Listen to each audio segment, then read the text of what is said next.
स यत्प्रमाणम् कुरुते लोकस्तदनुवर्तते न मे पार्थास्ति कर्तव्यम् त्रिषु लोकेषु किञ्चन नानवाप्तमवाप्तव्यम् वर्त एव च कर्मणि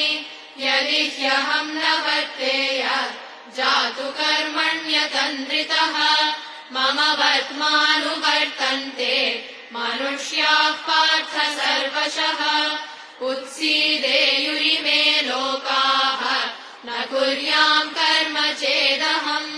संकरस्य च कर्ता स्याम् उपहन्यामिमाः प्रजाः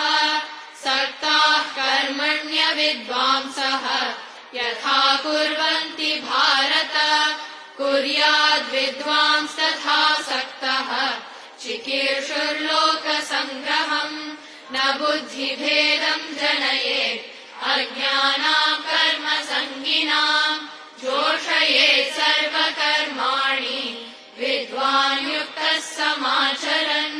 प्रकृते क्रियमाणानि गुणैः कर्माणि सर्वशः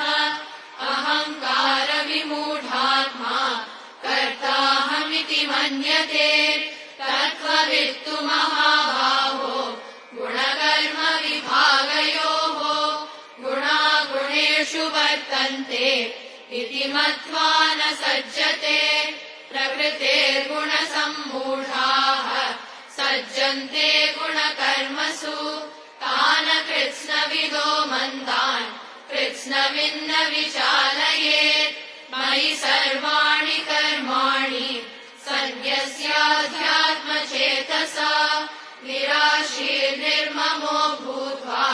युध्यस्व विगतज्वरः ये मे मतमिदम् नित्यम् अनुतिष्ठन्ति मानवाः श्रद्धावन्तो न सूयन्तः मुच्यन्ते तेऽपि कर्मभिः ये त्वेतदभ्यसूयन्तः नानुतिष्ठन्ति मे मतम् सर्वज्ञानविमूढांस्तान् विद्धि नष्टान चेतसः सदृशम् चेष्टते स्वस्याः प्रकृतेर्ज्ञानवानपि प्रकृतिम् यान्ति भूतानि निग्रहः किम् करिष्यति इन्द्रियस्येन्द्रियस्यार्थे रागद्वेषौ व्यवस्थितौ तयोर्न वशमागच्छेत् तौ ह्यस्य परिपन्थिनौ श्रेयान् स्वधर्मो विगुणः